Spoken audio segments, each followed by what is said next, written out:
Securing your assets, legal, operational, technological tactics to combat illegal occupants. Hello, everyone. I'm Sahil Farooqi, Director of Business Operations at Rently, and I'm thrilled to welcome you in advance of Rently's 2025 Security Symposium in Atlanta, Georgia on March 4th, 2025. Today, we're joined by an incredible panel of industry leaders. Jackie Lee, CEO of Brandywine, thank you for joining us. Christine Tenley, partner at Brisbois, thank you so much for joining. And Michael Hettig, please pardon me for your pronunciation of your last name, associate attorney at Brisbois as well. Thank you so much for joining us. A special thank you to Brisbois, our presenting sponsor, for supporting today's program. And thank you all for being here. So let's dive in. Christine, we'll start with you. You're joining the Jake Erdman's in-house counsel at Rently for a panel at the Security Symposium called Legal Landscape Challenges and Opportunities. Your expertise will be invaluable in helping industry leaders navigate the evolving legal terrain and tackle rental fraud. Additionally, you'll be discussing the various anti-trespass and squatter bills and how they differ from state to state and what we need to know. Jackie, I know you will be discussing partial DIY security strategies that will be implemented without requiring significant resources. An experienced operator like Jackie with a creative approach will offer valuable insights on cost-effective solutions that enhance property security. You don't want to miss the Security Symposium, and you definitely don't want to miss this webinar. So let's really get into it. Christine, again, we'll start with you. What are the most significant legal challenges operators face today in combating rental fraud, and how are regulations evolving to address them? Sure. I would say the three top challenges that still remain on our radar are a lack of legislation overall nationwide, a lack of implementation of the new laws that have passed, and a lack of legal options for law enforcement officers to assist in the removal of an illegal occupant, short of a court order for an eviction. So those are still the top three challenges that we are encountering every day. And although 2024 was a groundbreaking year for squatter reform, and there were 6 states that did address and update their squatter laws, there are still the majority of the country that does not have any squatter reform in place.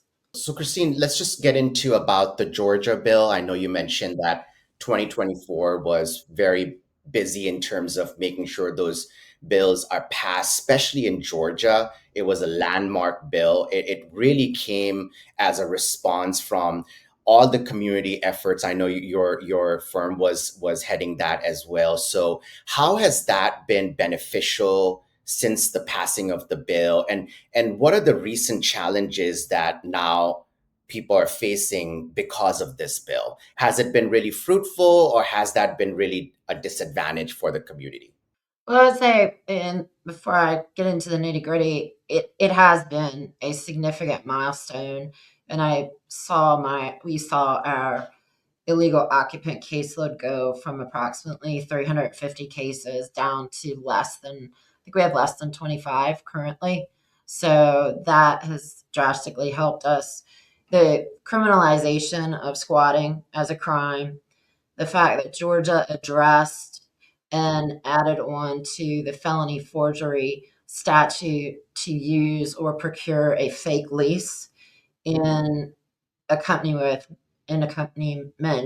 with the squatting is going to be severely penalized in Georgia. So you have the criminal aspect of it, and then you have the civil aspect of it, which gave owner operators, for once, an alternative to a lengthy eviction process. So now they can engage in the short circuit process and recover the property faster.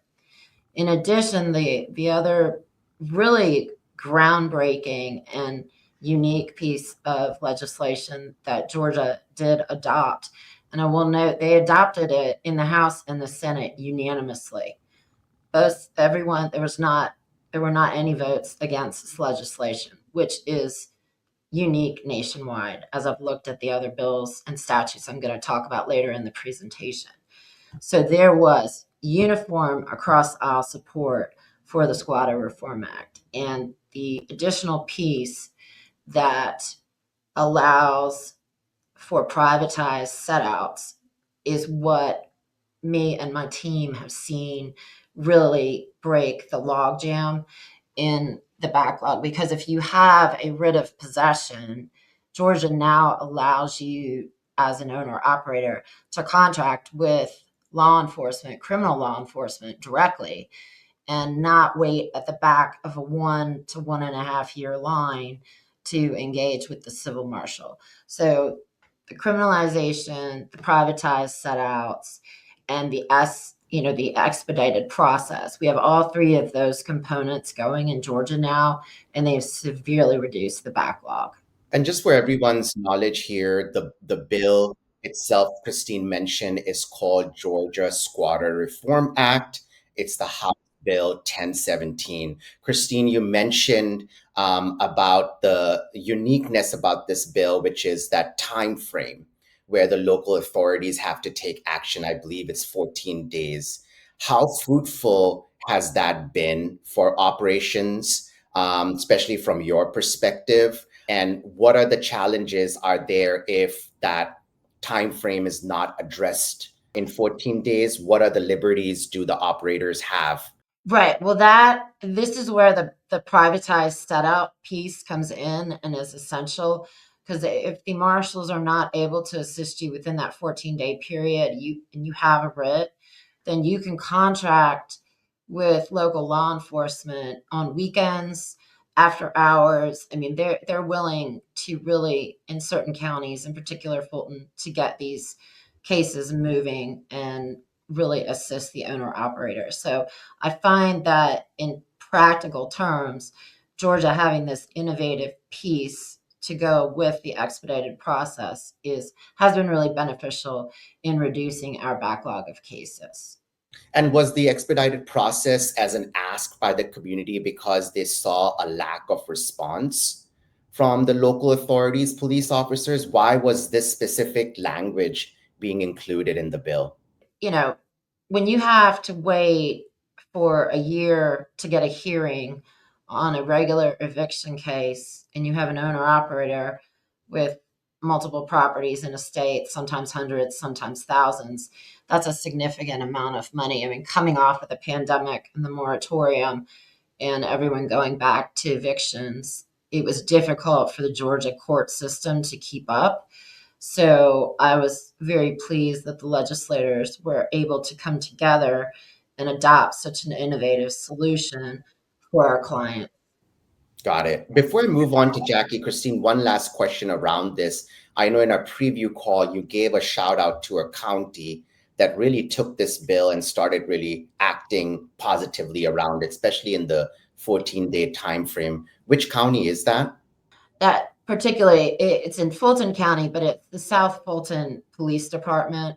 In particular, Captain Rogers has been instrumental in helping us break the logjam in South Fulton.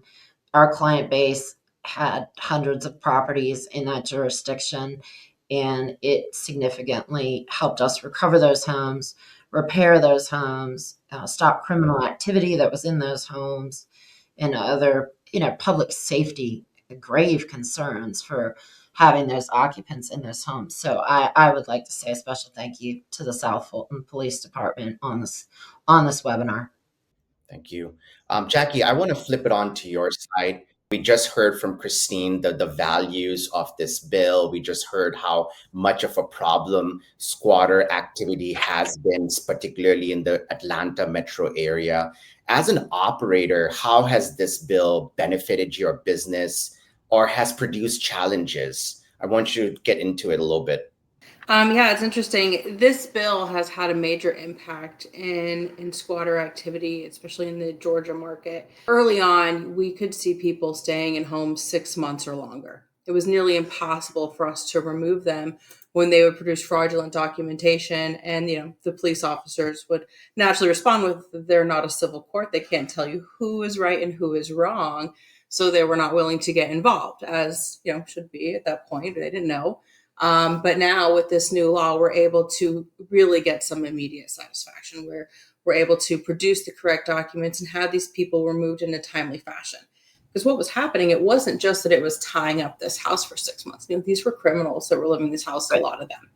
I can't tell you the amount of, illegal drugs that were pulled out of homes, guns that were pulled out of homes, warrants that were, outstanding warrants where they were pulling people out of these houses. Like, oh, wow, these are actual criminals. And I think that's what really kind of gave this bill some life, is that we're trying to protect our communities. And this bill really pushed forward for us to be able to remove them much faster.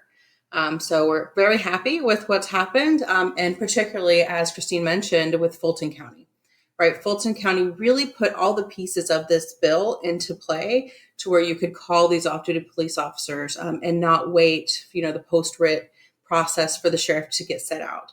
Because, let's face it, the courts were really backlogged still from COVID, even up to last year, where we could have a writ for 6 months and still be waiting. Just not enough police officers, honestly. So having this process, now we're able to very quickly get somebody after hours, pay a small fee to have these people removed. One thing that's very interesting that Jackie brought up, and I noticed in the metro area, Atlanta area, is that the community, especially the operators, the legal firms, were able to connect the dots of trespassers with public safety. Right. Jackie was just mentioning that if you have these types of illegal activities happening at these vacant properties, that is a threat to that neighborhood, to that community. If you have children living on that street, that is a threat to their safety. Right. To have those dots be connected and have the administration and the local authority really take those points seriously has been a big milestone for the community of Atlanta. So really congratulations to you. Jackie, one last thing. I know we're reflecting a lot on how amazing this bill has been in terms of operation, but what did it take to actually get this going? Like, how much effort did it take from your side, and how much collaboration did you do with everyone in the community? Yeah, I won't take any credit for this bill being passed, of course, but I will say the National Rental Housing Council really worked tirelessly with some of our state representatives to help build this bill that's going to be beneficial for all in the community. Definitely shout out to all of those on legislative committee at National Rental Housing Council, but also to our representatives who helped put this together. They're really the people who were the driving force behind this, as well as some local community leaders as well. That's amazing. One last thing, Jackie, here on this topic is we know that the bill itself is not the silver bullet or the silver lining. I don't know what that saying is, to solve all your scammer issues, right? How have you leveraged technology to have a combo effect? And what would you recommend to the listeners here on navigating trespassers with technology and also some DIY human efforts? Absolutely. Yeah, it was really a crazy time in our industry when all of the squatting started happening, right? No one was prepared for the volume that would happen. And in typical operations with some of the larger landlords, we're going out to properties once a week, every other week, doing these checks, and then it wasn't enough. You would go and leave a property and you come back the next week and someone's been there for literally a week. So you had to figure out, how can I get in front of this? And so we tried all sorts of funny little tactics, but nothing really worked to give us the immediate indication of someone's in your house right now. So we said, well, let's check with Atlanta and let's start doing like smart home in every house. And then we had someone dedicated to checking it every morning, because there's certain things that can tell you if someone's in there. So we did a full package system on all our Atlanta houses where it was like thermostat, a lock set, a contact sensor, a motion sensor. And so you would have a dashboard that would notify you every time if something happened. So our team would go in to look, oh, someone touched a thermostat, that's a vacant house. We know, get someone out immediately, rather than we could be a week or two without actually knowing something happened unless somebody called in. So now we were being much more proactive in finding out what's happening at a home versus waiting for someone, hey, I went to go tour your house and somebody's in there, right? Or walking up on someone who'd been in there already for a week. So that was huge for us. Yeah, I definitely think that security and trespasser solution is always a layered approach.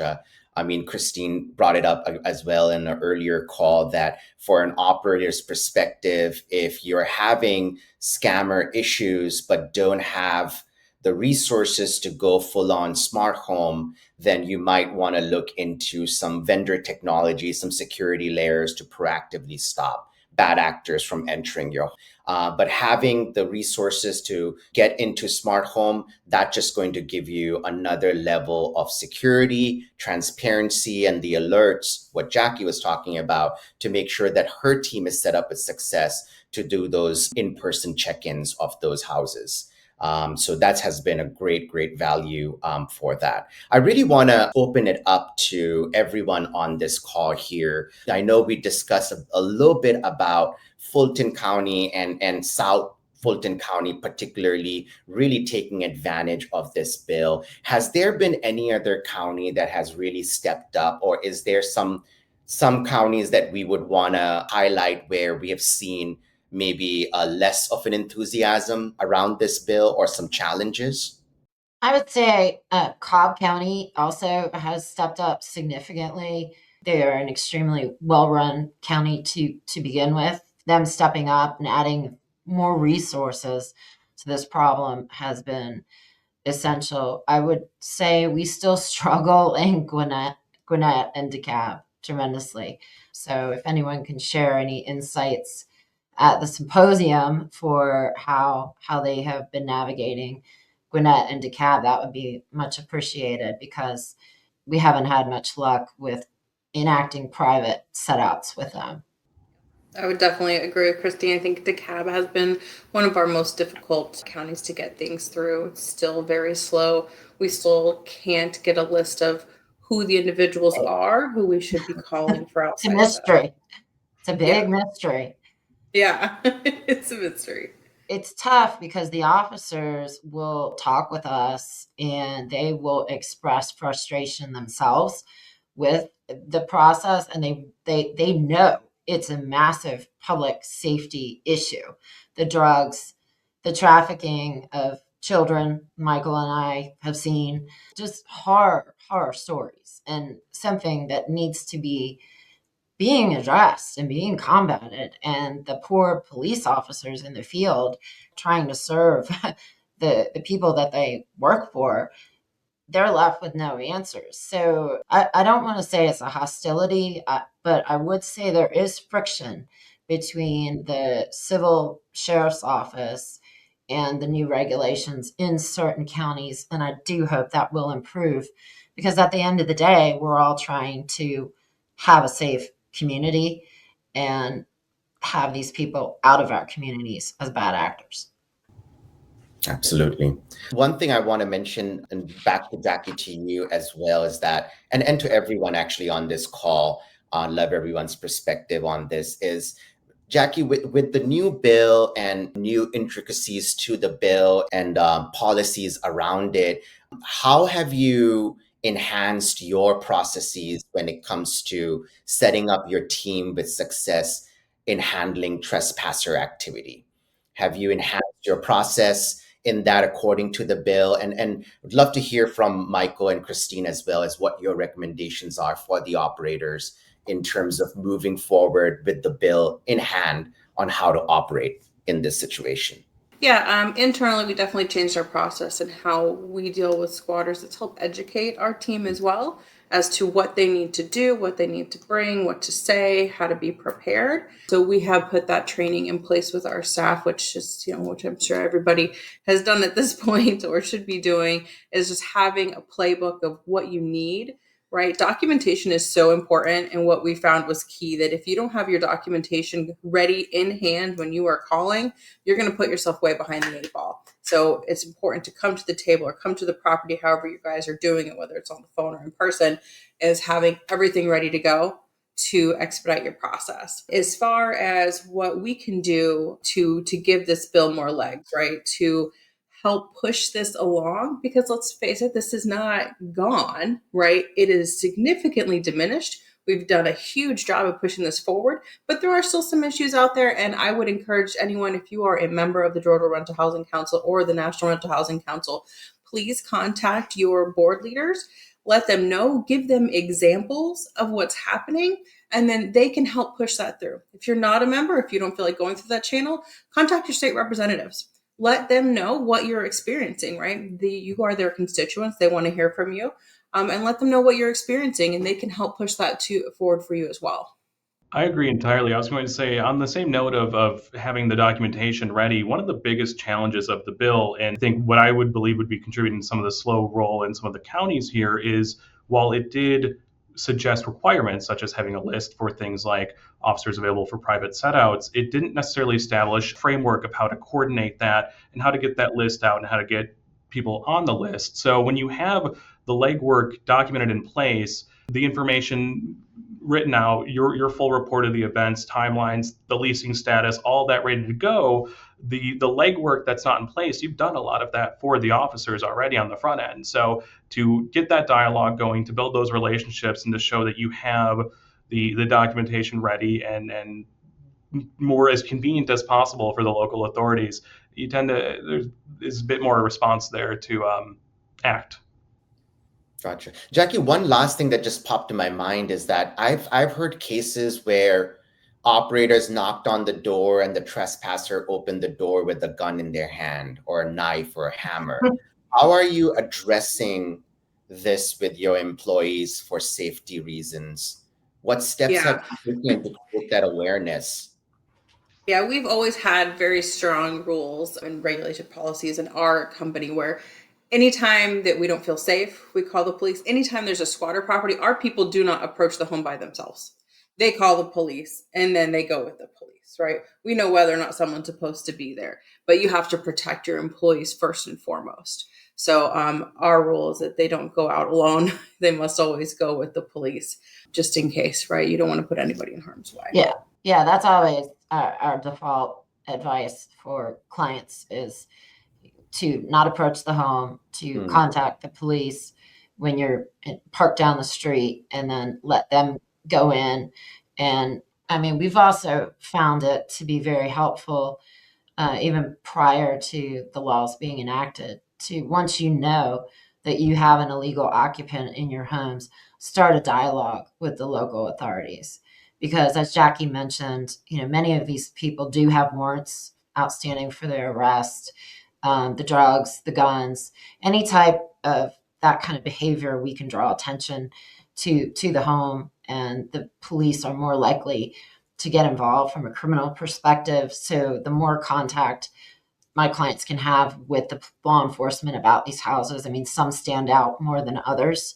So there are some that you will be contacting law enforcement on weekly because you're receiving blowback from the HOAs and others who are having eyes on the property every day. Getting that dialogue with them is critical, but never, ever send your employees to one of those homes unaccompanied.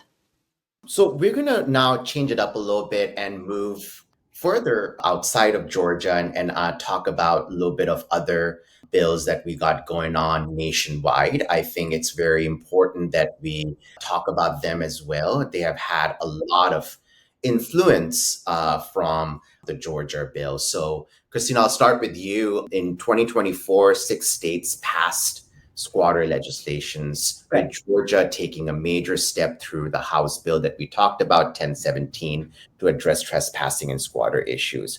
However, Georgia is now not the only one that's done it. Florida is advancing its own legislation to tackle this challenge. It's been passed. And how does the Florida bill compare to the Georgia bill, and what are the key differences there between the two? Well, I would say the Florida law seems to have taken a more proactive law enforcement approach. It has more significant criminal penalties in it than the Georgia bill. I mean, the Georgia law is still very robust, but Florida, they do not have the private set out option. They did incorporate and adopt a similar protocol to the Georgia reform law, where you have an expedited process that gives the landlord an alternative to go outside of the normal eviction channels. So they did adopt the expedited process, and they really went on hyperdrive on the criminal penalties to potentially deter squatters from getting into those homes and taking them over. Got it. So the comparison is that, yes, they had the expedited process, but the severity of those violations are a lot higher. And Jackie, you mentioned that, hey, Georgia bill has done wonders for me, for my operation, for my team. I believe you also have some assets in Florida. I'd love to know how the Florida bill has impacted your operations, positive or negative. Yeah, huge shout out to Orange County in Orlando. Their sheriff's office was super helpful for us in getting squatters out. And I will say that the courts in Florida also were never as backed up as the courts in Georgia, at least from what we experienced. So even a delay there was nothing compared to a delay than what we experienced in Georgia. So I think they did a good job in rolling out the legislation. The criminal penalties that this levied, I think, scared a lot of folks very quickly. But we were able to get people out a lot faster in Florida for sure after they released their bill. But yeah, it wasn't. We didn't have nearly the same experience in Florida as we did in Georgia. I mean, the squatter activity was easily 20 times, in Georgia what we saw in Florida. So that's a great thing you just said. Georgia has a lot more squatter activity than Florida, yet Florida has more severeness when it comes to the crime and what you get for it than Georgia. Was there a reason behind that? Is that just purely has to do with the local administration, or does that has to do with local administration combined with lobbying efforts and working with policymakers? I don't know the semantics behind it, but I know Governor DeSantis's office was very vocal that the theme of the legislation was to be very proactive, law enforcement, stiff penalties. That was their spin, where Georgia was more innovative in having civil relief with a privatized set out. Governor DeSantis seemed to prioritize beefing up those criminal penalties. And I will say too, Jackie, in response to your comment about the courts not being as nearly backlogged in Florida as Georgia, what I've actually seen happen in Florida as a litigator since the pandemic is that the judges have gotten on like overdrive with cases. They do not let court cases languish. And in Georgia, we seem to have gone the other way. I'm not really sure why, but in Florida, there is very much a no nonsense. You do this, you're going to jail, you're getting charged with felonies, multiple felonies potentially. We've been pleased with the results that our clients have gotten in Florida. Awesome. Michael and Christine, moving on away from Georgia and Florida, there are 4 other states that passed squatter legislation in 2024. Perhaps we don't discuss about them often, and I really want to take this platform to talk about each of those 4 states. Can you share key developments from those states and how their approaches compare to the Florida and Georgia one? Sure. So you have Alabama and Tennessee, and then New York and West Virginia. And I would put Alabama and Tennessee in a similar bucket with Georgia and Florida. They've criminalized squatting, and they have an expedited process for removal of illegal occupants. So that trend is continuing with Alabama and Tennessee, and both of those, Alabama went into effect in June and Tennessee went into effect in July. New York is a tricky jurisdiction, and what they did was New York was so draconian in their laws. If a squatter, illegal occupant, trespasser was in your home for longer than 30 days, they were considered a legal tenant, which is absurd. So they changed that, and they eliminated that automatic 30-day tick, because that makes absolutely no sense and causes serious concern for the public. West Virginia was the same. I know a lot of our client base, they don't have operations in West Virginia, but they did have this draconian squatter rights type legislation. So they did the same switch that New York did. They don't recognize squatters as having any rights any longer. So, Michael, Christine, would it be fair to say that New York and West Virginia were not exactly experiencing the level of trespasser activity like Georgia and Florida, but they just wanted to re-enhance the existing rules to make sure that they continue to protect themselves? I would say that the New York legislation being of the tone and tenor that it was is simply due to the political landscape in New York. As you know, New York has a lot of regulations, rent controls, various other statutory infrastructure. So I think what they were trying to accomplish at a minimum was to instill some minimal protections at a level that they knew they could pass. Because at the end of the day, what matters is if these laws pass. They do us no good to go in the Senate and then die in the House or the other way around in these various states. So what we're seeing the legislators do, and very well, in my opinion, in Georgia, to have no opposition whatsoever. New York had to navigate that political landscape and try and do what they could do. Illegal squatting, illegal occupants is a problem in New York. Their political landscape is just different. Everyone here on this call, we did not discuss a couple of other states where there is legislation in development, such as Texas, Arizona, Nevada, North Carolina, and South Carolina. Now, these states make much more sense to me because I've seen a rise in scammer activity in all of these markets here. Michael, Christine, we'll start with you. Any updates that you want to share about these developments, legislation developments currently in these states? And Jackie, what are your hopes and dreams when these bills get passed eventually? So these states have had some challenges along the way here. Let's start with Arizona. Last year, Arizona, the legislature passed Senate Bill 1129. This bill allowed for an expedited framework for removing illegal occupants. It would have been, very similar to what we have in Georgia, where a certain, affidavit can be submitted to local law enforcement, and they can go investigate and potentially remove any illegal occupants. So both houses of the legislature passed it. It went to the governor's desk, and unfortunately in April, the governor vetoed the bill. The reason being, she said, this is a quote from her memo, is that the bill failed to leverage existing legal mechanisms and respect the due process of lawful tenants, and failed to minimize unintended consequences, such as for victims of domestic violence.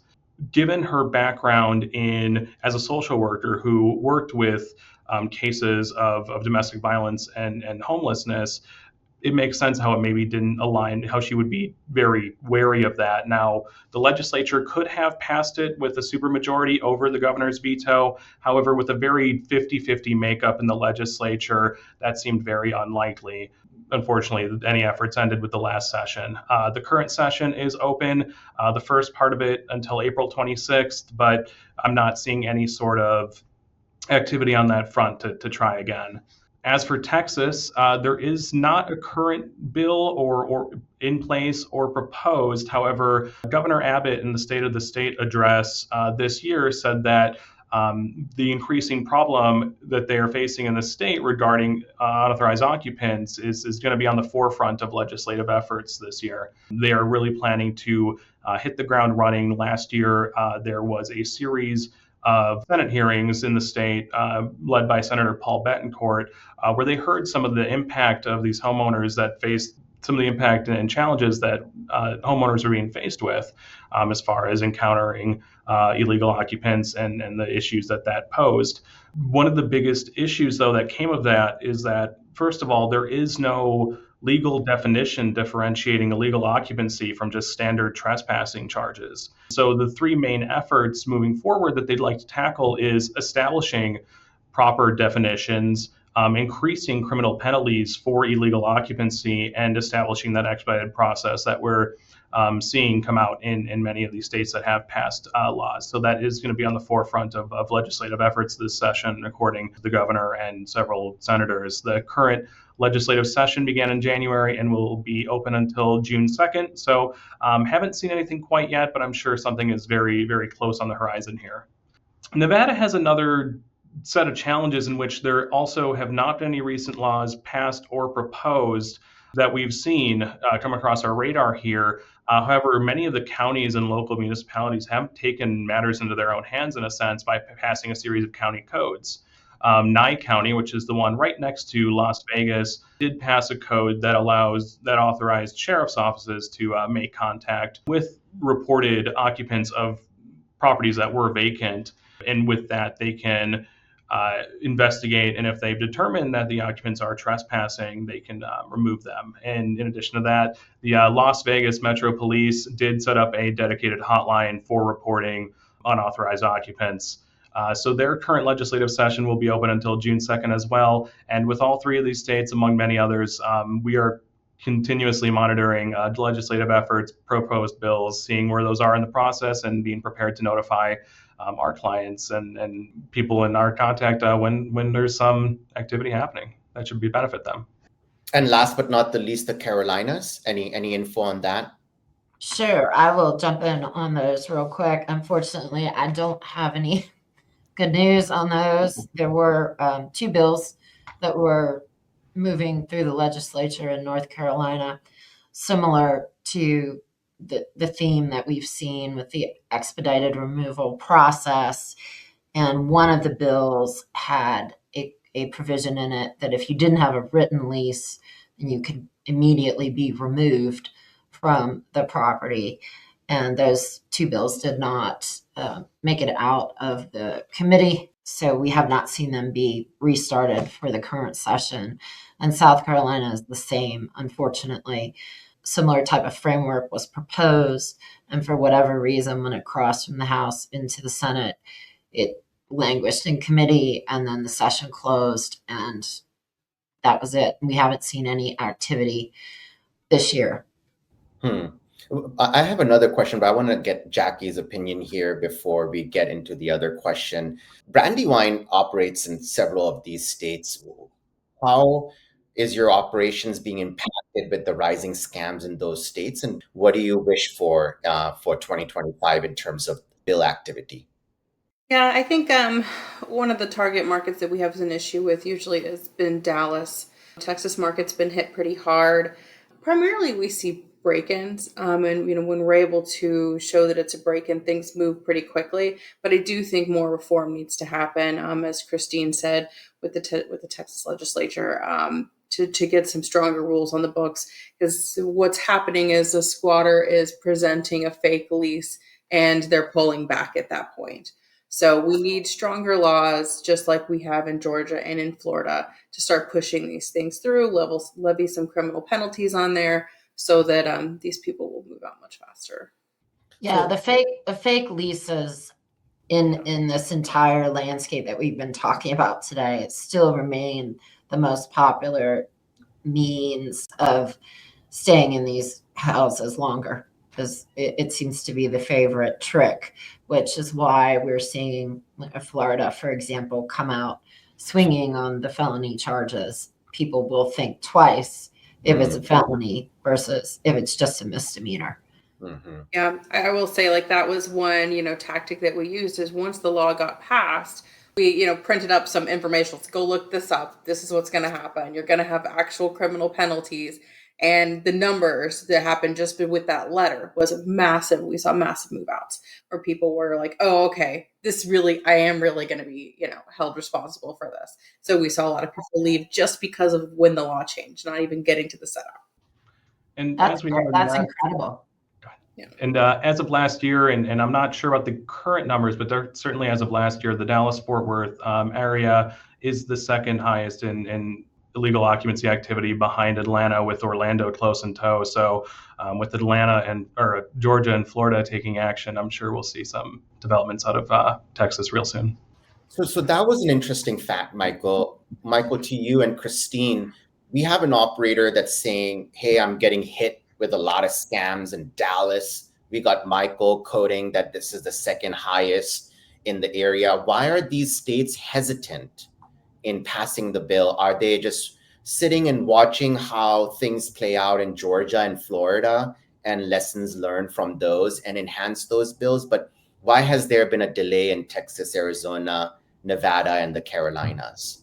Well, I would say probably due to political priorities would be based on what I've researched on that. And they did have a lot of activity and time dedicated to it by Senator Betancourt last session, but unfortunately they weren't able to get any legislation together to deal with this. And hopefully, with the governor adding his buy-in in the State of the State speech just 2 weeks ago, that we will start to see movement. And we are monitoring this because, I mean, it's draconian. The law is extremely draconian, and that's been a problem for a lot of these states. They're starting with these draconian laws and having to do, a 360 on them to really help the community and the public. Yeah, sort of on that note, I think another part of what kind of creates a challenge there is that there are the laws that are passed in some of these states that modify existing framework, that modify existing processes and dictate sort of best practices in there. But a lot of what you're seeing in Georgia and in some regards in Florida is it's not just an amendment of an existing procedure. It's a complete overhaul of how you want to tackle this problem. And that's intimidating to a lot of state legislatures. And a complete overhaul is hard to sell. Even if it's a problem that's universally regarded as a major thing to tackle, how you go about that can certainly get caught up in committees and processes. That's great. One last thing I wanted to talk about here and again, to the listeners here, we'll go more into it at a security symposium, is that as these bills are getting passed, the focus is now more on trespasser activity. Jackie, operator, to you and to Christine and Michael, at Rently, we're also seeing a rise in vandalism cases. Maybe it's a response to the fact that now they can't squat at the property. They might as well ruin it, steal things from it. Have you seen that? And what do you expect a response from the legal and the local authorities? Yeah, we've definitely seen a pickup in number of vandalism. I will say that it's not uncommon to see a pickup in vandalisms between November and January. It's pretty typical, right? People are usually strapped for money at that point in the year, and we see that being kind of a pinch point that we usually see an increase. But this year has been higher than normal, especially I see it in the Texas markets more than anywhere. So we're definitely looking at that. We have installed these systems as well to notify us when, a door gets open that shouldn't be. So we know to go and check the properties, but it's not stopping them. We are also using, we're contacting the police, like in the case where we're finding the missing appliances, filing the police reports, but we're really having luck finding the people who are actually doing it. Yeah, they're not using the lockbox systems to get in there at this point. It's truly breaking in. They're kicking down doors. They're breaking in windows. So, yeah, this has been a big problem for us this year. So we're still working on some better solutions on how to fix that. I know we've had some folks try the tile trackers, but they didn't really amount to anything. I think people are finding them and throwing them off the highway. Christine, Michael, any pro tips on your side with this rising issue of vandalism?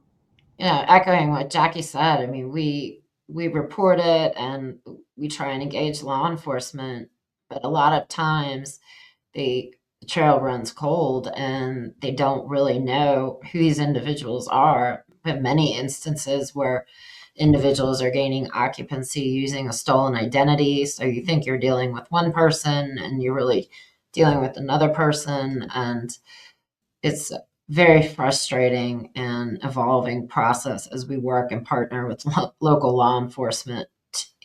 Sometimes we have a heads up on who it could potentially be, especially after we get into the house and they start doing the set out and we see what's coming out, all the fake IDs, stolen credit cards, things of that nature. Sometimes that can help us partner with law enforcement to track down the individuals who damaged the home or who are coming back and damaging it out of spite. But it is an everyday challenge. I will say we had some luck just making ourselves known to the neighbors. We've had instances where we'll like leave little cards, contact them. If you see something, feel free to call us. So where neighbors were calling in of, hey, I see someone moving in. Are they supposed to be? Or, hey, someone's taking your washing machine. Should they be? And so we were able to action really quick some of those situations where the neighbors were actually acting in our best interest, which was super helpful. It's just like, if they're going to target our house, what's to say they're not going to target their house next? So they wanted to be proactive and help as well.